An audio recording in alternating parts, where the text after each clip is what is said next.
disrupt or be disrupted. There couldn't be a time, I think, more poignant than now where we are steering into an abyss of AI. We've got to embrace this.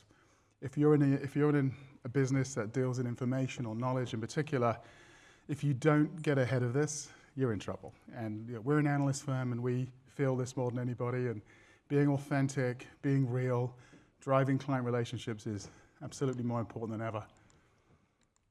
So a little bit about us. We were founded in 2010. We're probably best known in 2012 for helping to introduce a concept to the industry called RPA. We worked with a company called Blue Prism to write the first ever report on that market, and we put the P in it. We're known for the as-a-service economy.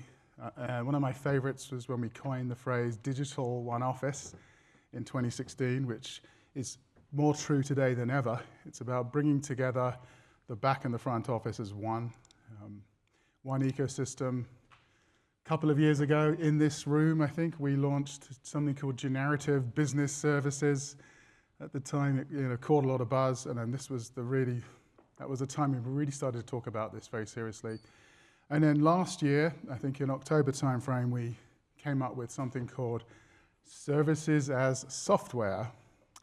And I was delighted to announce that we got our trademark approved just a couple of weeks ago. So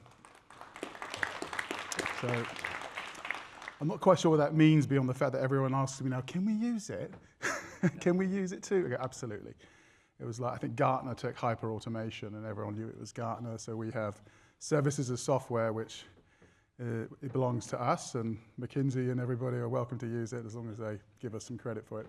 So our mission at HFS is to be the most influential analyst advisory firm that exists at the intersection of services and software. Right? We've come from a services and operations heritage. We've got pulled into the software world, particularly with our coverage around automation and AI, and we're living there right at the cusp of services as software. That's what we're doing. A little bit about what we're trying to do as an analyst company and an advisory firm. We've launched something called the AI First Deal Lab. This is driving a lot of our business right now. It's getting away from the old theater of 12 to 18-month RFPs and procurement-heavy vendor beauty parades to much more research-led, workshop-driven, problem-solving focused focuses on the industry where we're bringing AI into the conversation. So how do we build it into models? How do we work with both service providers, tech firms, and enterprises to make this happen? And we're very busy right now doing workshops, often involving these three entities, getting them all to figure out, how do we do this? How do we work together more effectively? I'm sick of living in the jungle. I need a better life.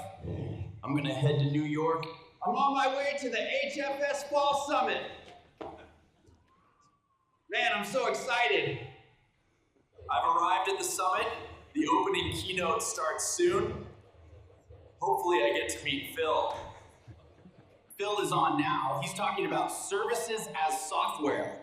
Me and Yeti never heard that one in the Jungle Fair. I'm not sure what it means. Holy cow! It turns out they want to replace us with AI. That's not good.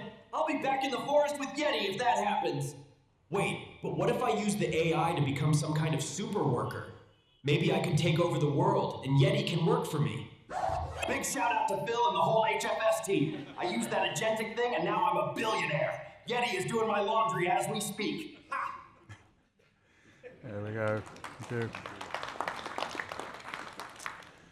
What you can do with a $20 VO subscription, right?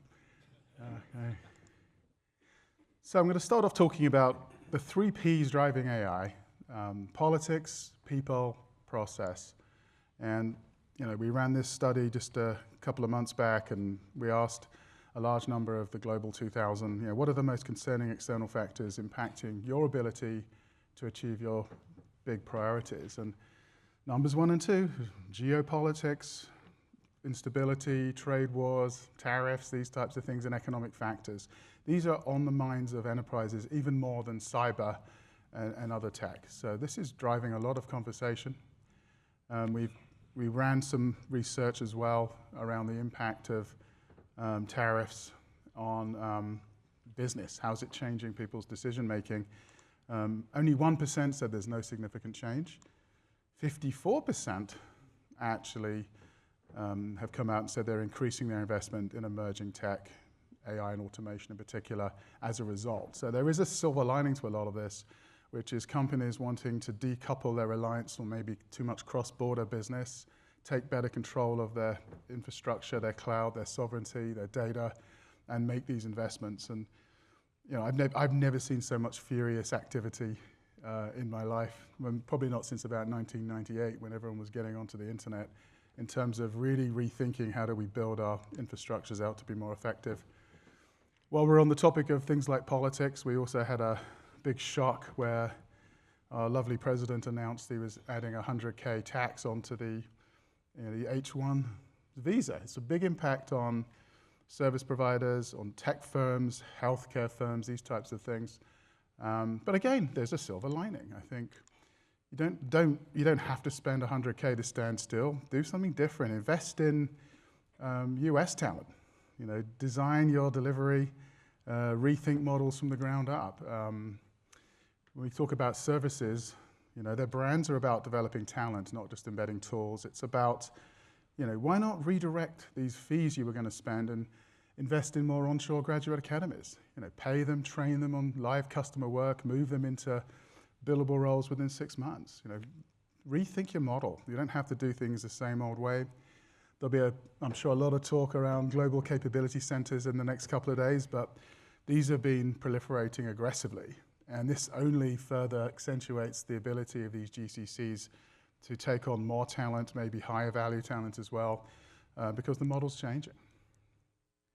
And if you're a client, you've really got to reassert control, I think, because of this. You can't just absorb these pass-through costs, and you know, you've got to demand contract transparency that shows where these fees apply. Seek partners investing in US talent, academies and services and software. We really think this is a great opportunity. Whatever we think of the government and politics and where the world's going, there's an opportunity out there to really lean into talent and technology to be successful as a business. And you know, I wrote a piece about this. It drove me nuts, where there was certain big 4, big 5 consultancies using AI as an excuse to not hire as many graduates. And if you look at graduate unemployment in the US, it's running at 7%. It's a lot higher than the regular unemployment rate. There's a lot of kids out there looking for work, and I couldn't speak more highly about the cadetship model of a traditional consulting firm. You come in, you know, you create the culture, you learn from the ground up how to operate. And I do think there's an opportunity here for companies to really reinvent themselves. Junior people are your identity as a company. You rip out that layer, it really impacts your culture. And what are you going to become? Some sort of AI-driven business? You know, what's going to differentiate you from your competitors? You can use Anthropic better than them? I don't think so. Again, I think the principles of operations and services and people are still the same. It's about scaling talent and scaling technology. What's different now is the talent needs are shifting, and it's about scaling AI platforms rather than legacy technology platforms. I also believe as employers, we have a duty to create opportunities for young folks. We really do. We should think about, you know, building an organization that does take advantage of young talent. You know, you want talent who identify with AI. Like we want people who can move fast, figure things out, aren't afraid of change. And that's where building a culture and identity around what it means to work for your firm is so important. So let's get into the issues around services as software. Our major poll study across the Global 2000 actually reveals over the next 3 years, actually 75% of enterprises are looking to shift from a people-driven human services model to AI-led solutions. That's a hell of a lot of companies. 16% have already started doing it, and then there's a large 6 out of 10 looking to replace traditional services with AI-driven capabilities in time. So this is well underway. We're starting to see 3 swim lanes emerging and what we call this $1.5 trillion opportunity for services as software. You've got your software-led companies, your companies like ServiceNow, SAP, Salesforce, Workday, for example, and we say they're driving software-led servitization. So they're all about agentified labor and native orchestration, right? And then on the right-hand side, what we've got here is what we're terming services codified as software. So this is embedding proprietary IP into services via modular platforms, automation, and AI-driven workflows.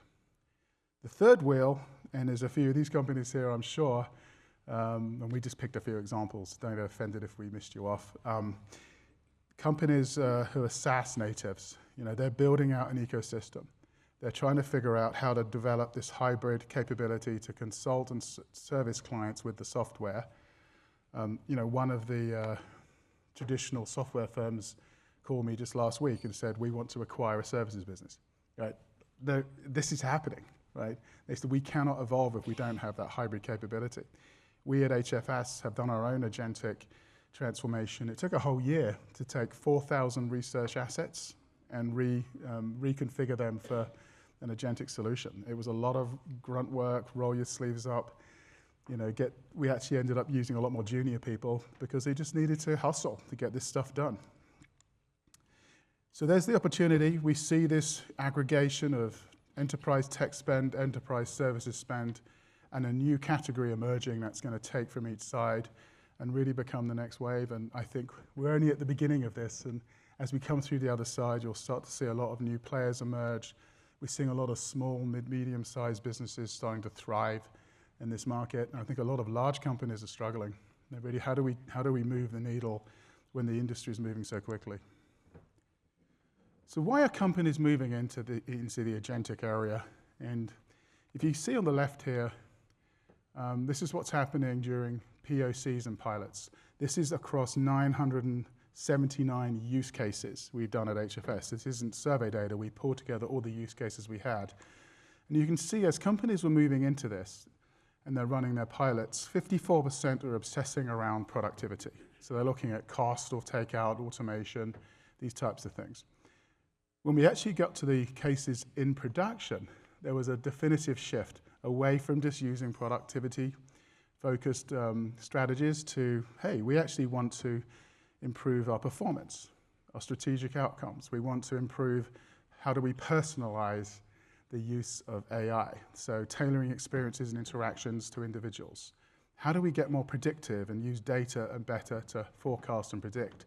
So interestingly, productivity became the least appealing factor once they'd gone into real-time productivity. And it might be because it just makes you more productive. So it's like the hygiene factor. It's now how does this make you more personalized and predictive? So this takes me, I think, to one of the things that I think is most important here, and I call this the AI velocity gap. So who as an individual here is deeply entrenched in using Claude or ChatGPT or one of these tools and it's really helping them do their jobs? Can I have a show of hands? Like, who couldn't do their job without these tools? Most of you, okay. So as individuals, this stuff's great. There's zero friction. We can connect anything we want, our Gmail, our calendar, our open table. I was talking to my dad last night, and he's actually getting tax advice from ChatGPT. He says it's really good. He was telling me some of the loopholes it discovered. Tolerance for imperfection. So if AI screws up, you fix it yourself, right? Stakes are manageable. Hey, I got a recipe and it didn't taste very good. There's an immediate ROI. So you save time on routine tasks today. There's no business case required. Because when you're discovering technology yourself, you're willing to take the risks. What's your risk? Your time, right? And there's rapid experimentation, so you can test, iterate, adopt what works. No pilot purgatory. You can try this out, try that out. And then you try it in the workplace and think, how can I produce this faster, better, slicker? Help me write better emails, review, the stuff we're doing. So let's look at the negative side of this velocity gap. Enterprises. Siloed systems, data stuck in your SAP or your ServiceNow. You've got a lot of tribal knowledge. Workflows live in email chains, not in documented process. compliance paralysis, where security teams debate ChatGPT while agents need systems access, and what I call a governance vacuum. You know, who's liable, how to audit. Trust infrastructure doesn't exist. The way companies are set up today, it's just not working. And then you've got this situation where a lot of us as individuals, we're on fire, we're getting super productive with this stuff. We go to work and HR still doesn't talk to procurement and finance is still living in a silo over here. Why can't these people sit down together, talk about the success they're having using AI in their own lives and say, how do we get our company operating a bit better here? Why do we have such rubbish data? So your best employees are really well AI augmented and your enterprise is still forming committees. And we joked, the individual advantage, it's like your Sunday experience.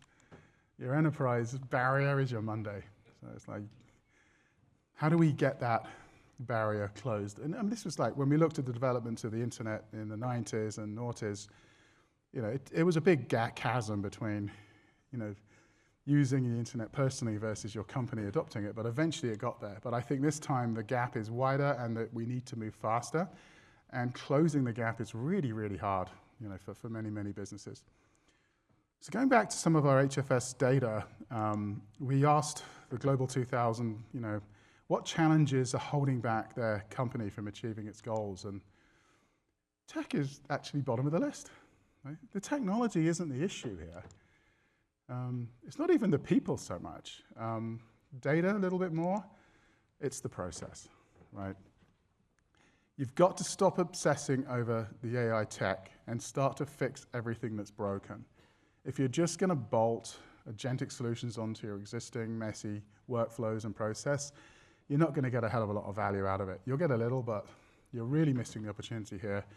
This is about process. It's about sitting down and working between technology and business, figuring out what does our organization need to do to be successful. How do we almost reinvent the workplace to take advantage of this market? Otherwise, we're going to get run over by smarter, slicker, often smaller competitors.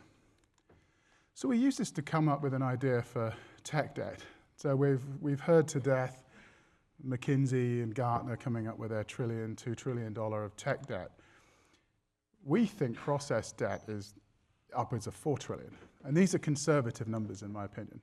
Data debt, probably half that. Talent and people debt, similar. And tech debt, probably the least of our big problems. It's process debt. Getting workflows to work better, companies to operate more effectively, getting roles transformed, doing things differently. So getting into the agentic area, let's look at some progress we're seeing with agentic. And you can see here, only 7% currently pioneering with agentic, where they've got real enterprise-wide agent deployment, advanced monitoring, ensuring much better responsible AI, that sort of thing. But what I found encouraging is you've got a similar, and the 19% behind them who are actually scaling. They're actually figuring out how to do formal governance. They're getting stronger technical readiness, and their human AI thing is coming together. So I actually take a lot of positives, and as you see the data, I'll roll through a couple more slides on this. Around a quarter of businesses are getting somewhere with this, which is a lot better than a year ago, where I think it was more like 10% were getting somewhere. We're now seeing more and more companies dive in.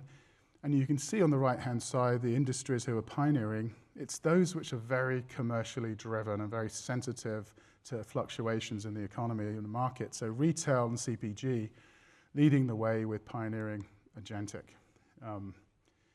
In terms of comfort level with agentic AI autonomy, we had a look at who is running agentic autonomously. And so only 22% actually have domain autonomy or broad autonomy.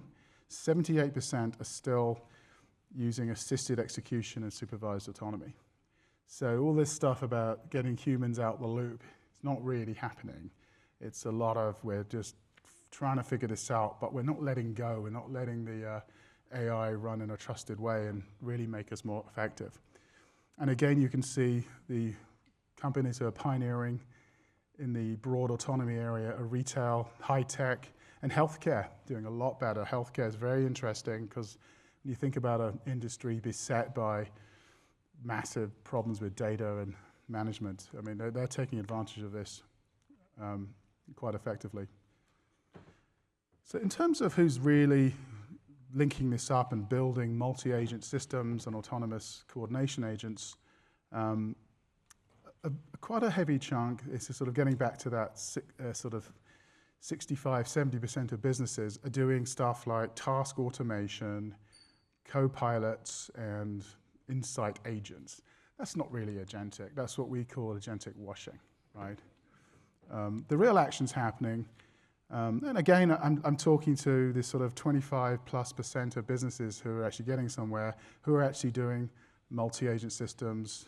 They're coordinating agents autonomously, and they're actually actioning agents integrated into workflows. And again, look at the businesses who are actually taking a full advantage at the autonomous layer. So healthcare is coming out very strongly, retail, and starting to see industries like capital markets and banking getting on board this quite quickly. And in terms of agentic use, I won't go through all of these, but just really good examples of industries, how they're driving this. So in the banking space, they love the risk and compliance impact. It can really help them, fairly low risk areas that can actually add a lot of speed and value. Insurance, they're big in claims and underwriting. When we get into the consumer product space, but product innovation, sales and marketing, driving everything. They're using agentic really aggressively. Life sciences, not surprisingly, R&D, 74% of agentic use across life sciences businesses for R&D. High tech, big focus on operations. They want to be slicker, quicker, get their customer service done faster. Retail, again, sales and marketing leading the way. Insurance in the life and annuities, all about operations. Then healthcare, big focus on patient services. That's the area that, if you've heard some of the podcasts I did with Sandeep Dadlani, who's at United Health Group, big focus around how do you improve the patient experience using these tools. Being able to have your own agent working for you and helping you with your insurance claims and appointment scheduling, just little things like that are tremendously helpful. So as we sort of look to the next, I'd like to sort of talk about what we see as a triumvirate of AI technology, which is driving this service as a software. So agentic AI is like the orchestrator. It manages your workflows, your decisions, and your compliance. Your large language models provide reasoning, code generation, and they're a great knowledge interface. So LLMs are your accelerator. Agentic is your orchestrator. And then the third area where we're going to hear more and more about, and I'll be interested how much this is discussed in the next couple of days, is vibe coding is the producer. It's turning intent into working service agents. It's really democratizing the use of technology with business. And for the first time, you have developers sitting down with their business counterparts to try and figure out how do we design a workflow that represents the vibe, what we need as a business.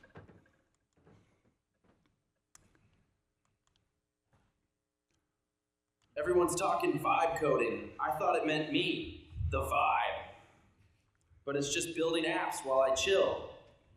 I did some prompting and have a new app, VinePay. It automates Yeti's laundry payments. I don't think we need staff now. Yeah, seriously, fire everyone. I don't need them anymore. With AI and vibe coding, I can do it all myself. Turns out VinePay was built so badly and it paid Yeti thousands for each piece of laundry, and now I've got nothing left. Guess I needed some humans in the loop. Good thing I've got HFS on speed dial. They can help me fix this. VinePay, best app I never built.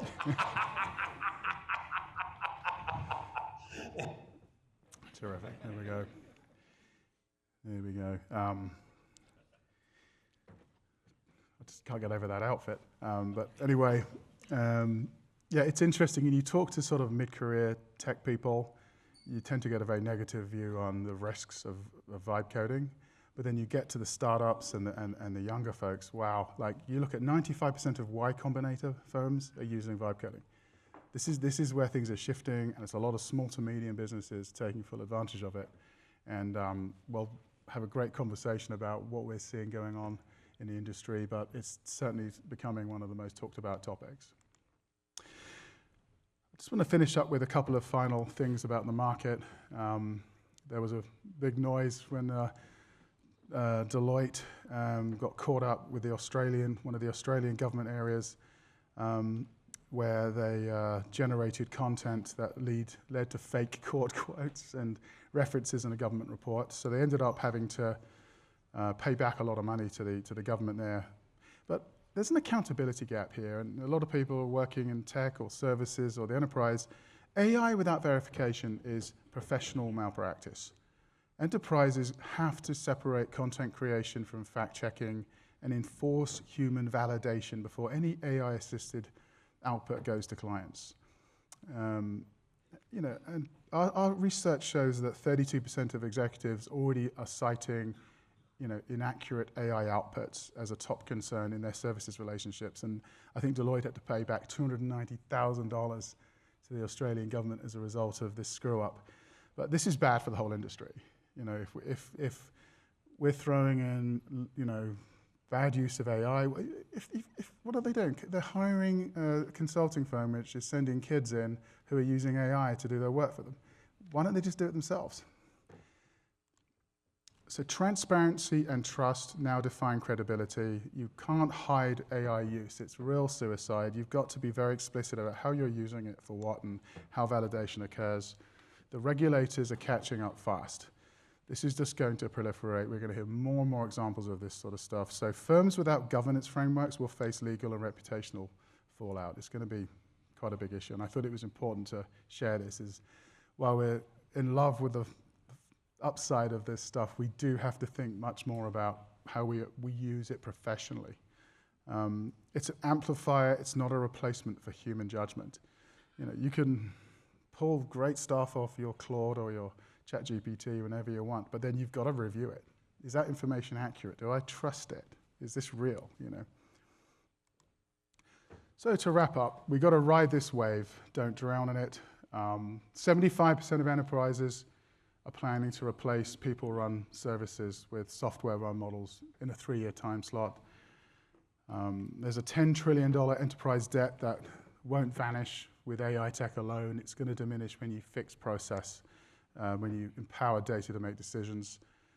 Talent is your differentiation. I really believe that. You've got to stop replacing graduates with bots, build that next generation of AI-native professionals to create a unique culture for yourselves. Close that AI velocity gap. Align your employees' AI experiences with corporate systems. The more you can do that, the quicker you're going to find a much more seamless move into the future of your business. And the new AI operating system is, it's agentic. It's LLMs and vibe coding. These are the reasoners, orchestrators. They're the producers working together to power this software and services economy. This is now time to really reinvent, redesign how people, data, and platforms connect, and make AI your growth engine, not your governance headache. And to finish, humans must stay at the helm. AI runs workflows, but people drive trust, culture, and accountability.